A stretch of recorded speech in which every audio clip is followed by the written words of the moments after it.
So this is our story from our days in Holland when I was young. I was, uh, well, 10 years of age before we left, but before that, uh, we, mum and dad were doing it really tough. They had the kids from ages 38 to 48, which is 4 kids in that time.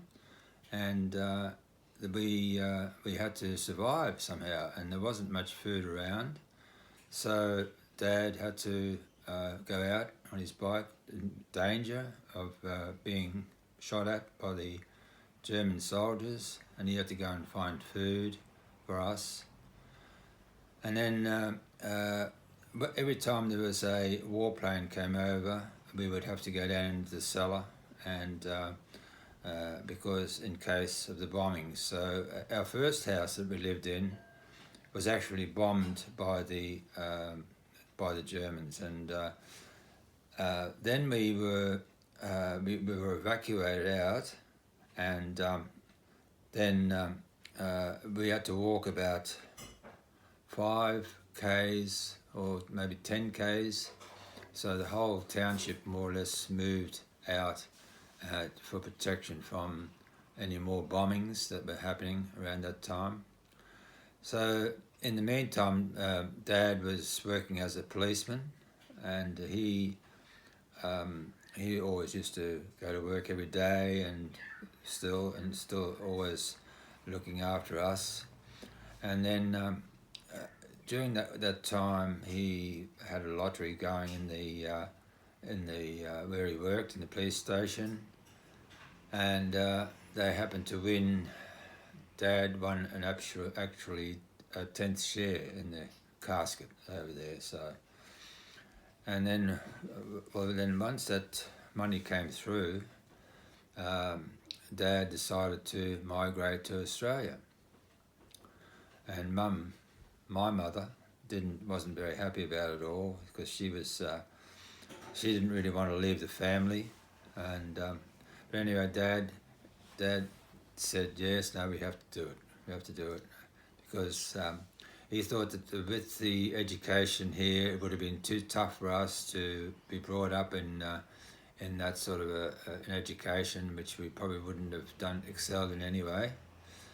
So we decided to migrate to Australia. So that meant that we had to catch the Johan van Oldenbarneveld, which was a Dutch ship, and it brought us over from Holland to Australia, and it landed in Sydney.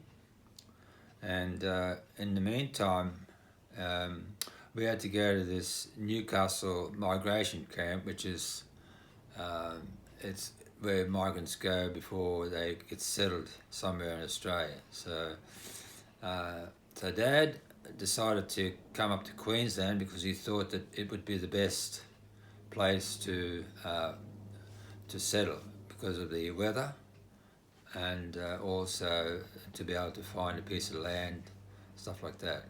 So in the meantime, we were put into this migration camp in Newcastle, where we stayed for 6 months, and I can still remember the magpies there. They used to always be whistling going on in the mornings and in the afternoons, and that reminded me of that. And then so we were there for 6 months while Dad was in Brisbane. He landed in Brisbane, so he was able to then go out and find a piece of land that was available to buy. So we ended up in Hemet, where we lived. So when that was done, when it was the land was made available to Dad, he then decided to build a hut, which was built out of boards from the shipyards, where they actually bring cars in from other countries, and they were boards quite thick and strong. So he made a hut out of that, covered it in asphalt, and then he, after he'd finished, there was nothing inside, just the bathroom and toilet, which was covered in. The rest of it was all just mattresses on the floor. So that's how we lived for 7 years like that. So we came to Brisbane, and we were met by the Hillcoat family, which is they were neighbours from across the road, and they had two boys themselves about the same age as us. So we were friends with them from then on. Anyway, so we came to the house the dad had built, and we lived there, and then after 7 years, they had decided to build another house. So he got some carpenters to build a brand new house in front of the other one. The other one was built right at the very back of our land. So then after that, we lived in the house, and then the other one was pulled down. And so that was virtually our trip from Holland to Australia. And how long did it take you to learn English? Oh yes, it was quite difficult because really the neighbours across the road were the Hillcoat boys, and they were very good at helping us to learn words in the English language. It was quite tough because I had to go to school straight away, because I was 10 years of age when I came out, so I had to go into grade 4 or 5, I think it was, so virtually I couldn't even understand what the teacher was talking about. We were in the Guardian Angels Church down in Wynnum. We went to school there, and then the Sisters of Mercy taught us, and so that was virtually where we learnt the language by lots of mistakes, and and eventually we learnt. And I went about 6 years to school in here in Australia before I left school then, and became a cabinet maker, which I was really happy about, because I was actually that was a good job for me. It wasn't paying very well, but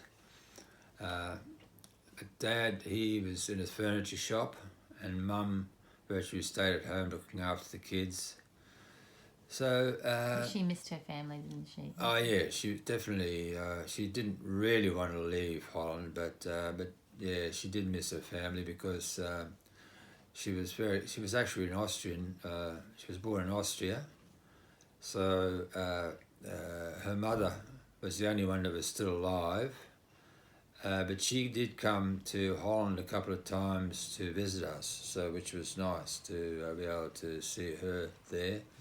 Because I always remember Orma. She was like, she had really very long hair, and she used to put it into a bun at the back of her head. And we always used to watch her every day. She would do this, she'd come out with this long hair down to the backside there somewhere. And anyway, she just picked it up and rolled it up and rolled it up. And we were always amused by her doing that. And she couldn't understand. She was Austrian, so she was speaking German, and. But Orma brought her food and her cooking expertise out as well to us.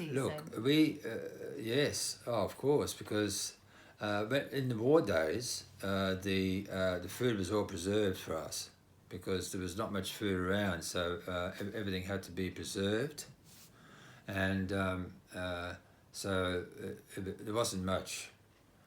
But yeah, so then when Orma came out, she showed Mum a few things about how to preserve food in Australia here. So she even did it here for a while, making beautiful cakes and strudels and flowers and all that. And it was lovely. And so then when she left, it was always sad, because she stayed with us for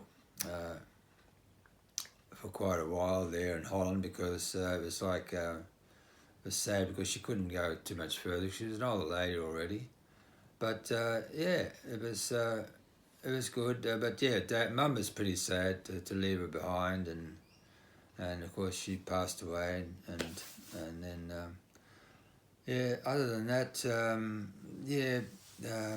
coming here to Australia was probably the best thing for us because we all did very, very well in school wise and in job wise.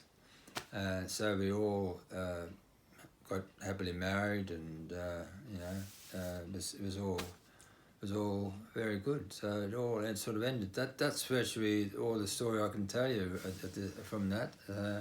If there's anything else I can add, I don't know. No, I think that's excellent. Thank you. Yeah, so the kids, I'm sure the kids will enjoy that, hopefully. And All right, thank you. That's great. yeah.